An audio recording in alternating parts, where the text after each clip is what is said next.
আসসালামু আলাইকুম ওয়া রাহমাতুল্লাহ। আমরা আজকে এখানে সকলে উপস্থিত হয়েছি। আমাদের চাকরিচ্যুত যারা হয়েছেন, আমরা যারা এসআই থেকে কনস্টেবল বন্ধু যারা চাকরিচ্যুত, আমরা সরকারের দ্বারা নির্যাতিত, সাবেক বিগত আওয়ামী লীগ সরকার থাকার সময় আমাদের চাকরিচ্যুত করা হয়। আমরা বিভিন্ন জায়গায় বিভিন্ন সময়ে আমরা আমাদের এই দাবি চাকরি পূর্ণবলের জন্য বিভিন্ন পর্যায়ে আমরা গিয়েছি।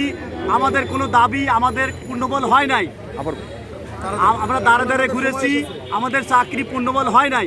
আমাদের স্বরাষ্ট্র সচিব আমাদেরকে এটা আশ্বাস করেছেন, আপনাদের সবাইকে চাকরি থেকে পূর্ণবল করা হবে।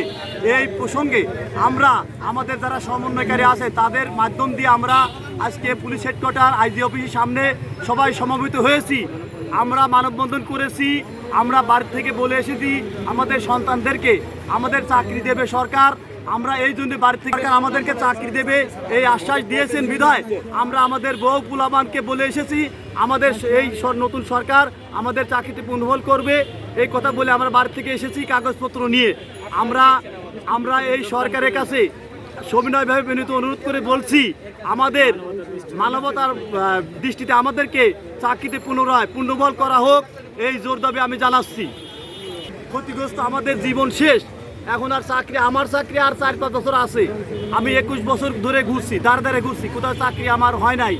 আমি নতুন সরকারকে, এই তত্ত্বাবধায়ক সরকারকে আমাদের সবার পক্ষ থেকে অনুরোধ করছি, বলছি স্বাগত জানাই, যাতে আমাদের চাকরিতে পূর্ণবল করা হয়।